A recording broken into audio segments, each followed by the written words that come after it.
नमस्कार दोस्तों, wealth sky के एक और नए इंटरेस्टिंग वीडियो में आप सभी लोगों का स्वागत है। मेरा नाम है सुधीर और बात करेंगे इस वीडियो में हम निफ्टी एंड बैंक निफ्टी के बारे में। दोनों के चार्ट को अंडरस्टैंड करेंगे, समझने की कोशिश करेंगे यहाँ पे कि कल की छुट्टी के बाद जब मार्केट ओपन होगा परसों, तो परसों कैसा एटमॉस्फेयर रह सकता है। क्या मार्केट यहाँ से करेक्शन दिखाएगा या फिर यहाँ से दोबारा से ऊपर जाने की कोशिश करेगा।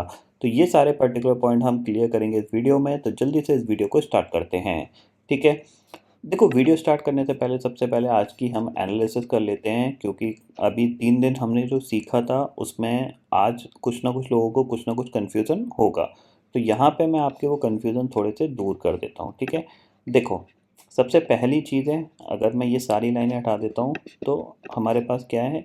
सबसे पहली चीज़ कि अगर आप देखोगे तो कहीं ये आपका 5 मिनट का हाई हमें यहाँ पे कहीं मिलेगा, क्योंकि ये कंटिन्यूसली मोमेंटम हुआ। ये हमारा 5 मिनट का हाई हुआ, ठीक है। फिर उसको निफ्टी ने ब्रेक किया अराउंड यहाँ पे, ये कंटिन्यूसली मोमेंटम पे आप देख रहे होगे। यहाँ पे ये ब्रेक हुआ है, क्योंकि यहाँ पे तो ये ऊपर गया फिर इमीडिएटली नीचे आ गया है, इसके ऊपर ट्रेड नहीं कर पा रहा, बट यहाँ पे सक्सेसफुली ये ट्रेड करने लग गया था, ठीक है। इसका मतलब क्या है कि यहाँ पे ट्रेंड पॉजिटिव बनने की कोशिश हो रही है। बट अगर आप थोड़ा सा फोकस करोगे तो यहाँ तक ऑलरेडी निफ्टी कितने पॉइंट ऊपर हो चुका था, करीब करीब 180 पॉइंट ऊपर हो चुका था, ठीक है। अब जाहिर सी बात है कि एक लॉजिकली सी चीज़ है कि लास्ट ट्रेडिंग सेशन में निफ्टी ऑलरेडी 270-75 पॉइंट चला था, ठीक है। और आज खुलते ही 180 पॉइंट ऊपर हो चुका है, यानी अगर हम ओवरऑल देखें तो 500 पॉइंट यहाँ पे निफ्टी ऑलमोस्ट एक ही दिन के अंदर चल गया, क्योंकि आज खुलते ही ऊपर हो गया है। तो क्या यहाँ से और ऊपर जा सकता है 100 पॉइंट ऊपर? हाँ, डेफिनेटली जा सकता है, क्योंकि मार्केट है, कुछ भी कर सकता है। तो यहाँ पे हमें ये एक्सपेक्ट होना चाहिए कि 100 पॉइंट और ऊपर जा सकता है। बट प्रॉब्लम क्या है? प्रॉब्लम है 17,800। 17,800 एक राउंड फिगर का लेवल है। अगर 17,800 ब्रेक होगा तो हम एक्सपेक्ट कर सकते हैं कि 17,800 के ऊपर मार्केट सस्टेन करेगा तो 100 पॉइंट ऊपर चल सकता है।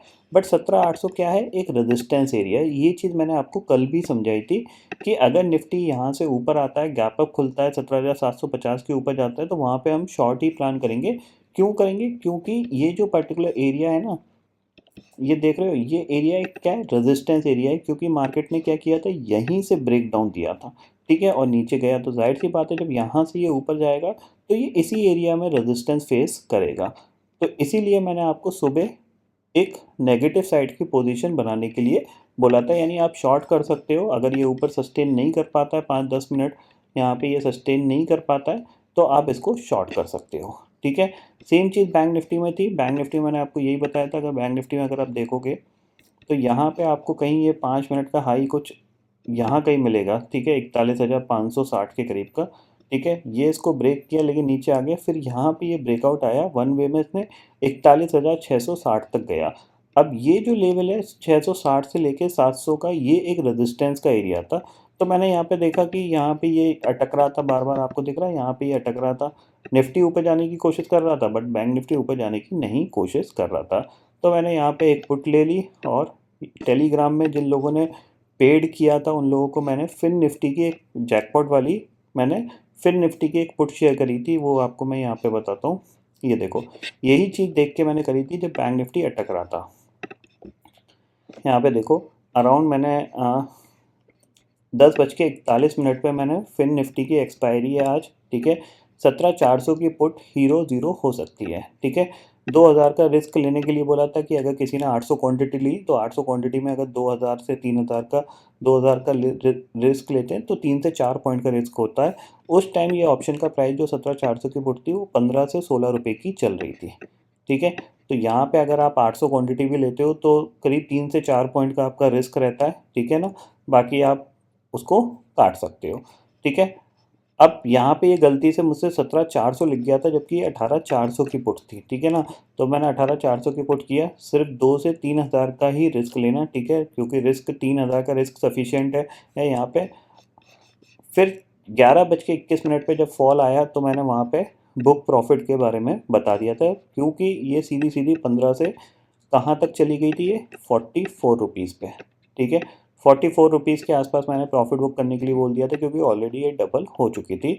उसके बाद मैंने बोला कि अब कोई ट्रेड मत लेना, क्योंकि मार्केट क्या थोड़ा सा क्या था, धीरे धीरे नीचे आ रहा था। तो जाहिर सी बात है कि आप अपने प्रॉफिट को लूज़ कर सकते हो यहाँ पे, अगर आपको नहीं पता कि किस तरीके से फर्दर ट्रेड की जाती है।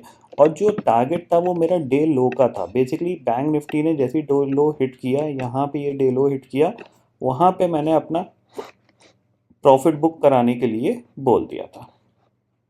ठीक है, ये टारगेट हिट हुआ, उसके बाद आप देख रहे हो उसके बाद बैंक निफ्टी पूरा साइडवेज चला गया, फिर ये एक मोमेंटम आया, फिर थोड़ा साइडवेज गया, फिर एक मोमेंटम आया। यानी जो फॉलिंग मोमेंटम था वो बहुत स्लो था, इसलिए मैंने वहाँ पे प्रॉफिट बुक करने के लिए बोला था।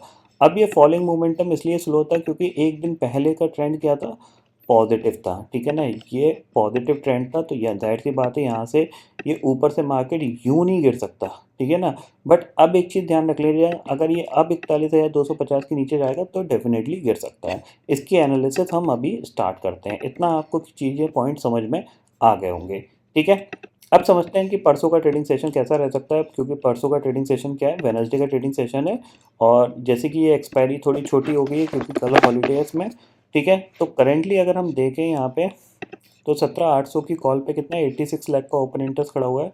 17,800 की पुट पे सिर्फ 19 लाख का ओपन इंटरेस्ट है, जो सुबह 50 लाख तक चला गया था, बट 17,800 को क्रॉस नहीं कर पाया, तो फिर बाद में लोगों ने अपनी पोजीशन हल्की करते हुए दिखाई दी है।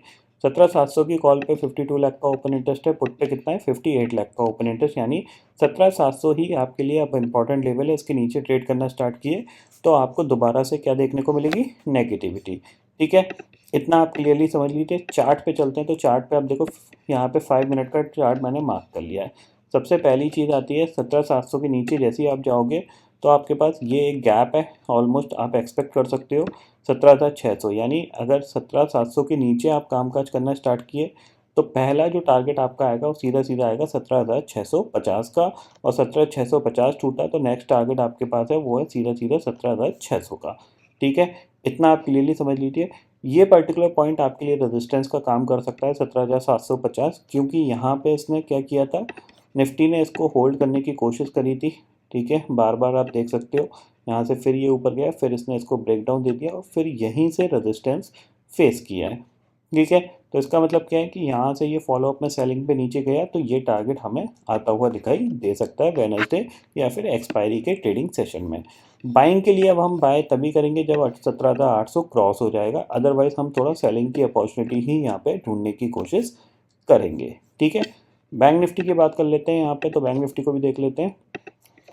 अब देखो बैंक निफ्टी में एक चीज़ ध्यान रखिएगा, जैसे कि मैंने आपको लास्ट वीक बताया था कि बैंक निफ्टी ने अभी तक जो अपना सिंपल 200 डे मूविंग एवरेज जो कि 39,300 के आसपास है वो वहाँ पे टेस्ट नहीं किया है। ठीक है, तो एक चीज़ यहाँ पे ध्यान रखिएगा, अगर ये 41,250 के नीचे ट्रेड करना स्टार्ट करता है तो हम इसको सेल करेंगे। पहला टारगेट हमारे पास है 41,150 का, और 41,150 अगर ब्रेक होता है तो जो हमारे पास नेक्स्ट टारगेट खुलेंगे वो सीधे सीधे आपको खुलेंगे ये लो के, यानी 40,600 के। यानी 41,000 के नीचे ये गया तो फिर आपको नीचे बड़े टारगेट आपको देखने को मिलेंगे। बाइंग हम तभी करेंगे जब हमारे पास ये 41,700 को क्रॉस कर देगा। अगर ये पॉजिटिव मोमेंटम में, मतलब ये जो रिकवरी आई है सस्टेनेबल है, तो डेफिनेटली इसको 1-2 दिन में क्रॉस कर देगा। अगर ये 1-2 दिन में क्रॉस नहीं कर पाता है, 41,250 को नीचे ब्रेक करता है, तो फिर हम इसको 41,000 के टारगेट के लिए या फिर 40,750 के टारगेट के लिए शॉर्ट करेंगे बैंक निफ्टी को। ये चीज़ आप क्लियरली ध्यान में रखिएगा। अब नेगेटिव साइड के लिए आपको पता है कैसे ट्रेंड बनना चाहिए, नेगेटिव ट्रेंड बनेगा तब हम यहाँ पे शॉर्ट करेंगे, या फिर हमारा जो डे हाई का कंसेप्ट है उसको फॉलो करेंगे। ठीक है, इतना आपको क्लियरली समझ में आ गया। यहाँ पे ग्लोबल मार्केट की सिचुएशन देख लेते हैं। करेंटली इंडेक्सेस फ्यूचर्स आपके थोड़े से फ्लैट ही कामकाज कर रहे हैं, यूरोपियन मार्केट भी थोड़े से फ्लैट ही कामकाज कर रहे हैं। अब हमारा क्या है, हम ऑलरेडी नेगेटिव ट्रेंड में हैं, तो अगर ये जो पुल बैक है सस्टेन नहीं करता है तो हम दोबारा से नीचे जाने की कोशिश करेंगे। ये चीज़ आप क्लियरली ध्यान में रखिएगा। ठीक है, तो आई होप दोस्तों ये पर्टिकुलर डाटा आपको समझ में आ गया होगा। दोस्तों फिलहाल इस वीडियो में इतना ही है। आई होप ये वीडियो आपको पसंद आएगा। वीडियो पसंद आता तो लाइक और शेयर ज़रूर करिएगा, और चैनल को जो सब्सक्राइब कर लीजिए, क्योंकि मैं सुधीर लेके आता रहूँगा हर दिन आपके लिए नए नए वीडियो। इसी के साथ शुक्रिया दोस्तों, जय हिंद।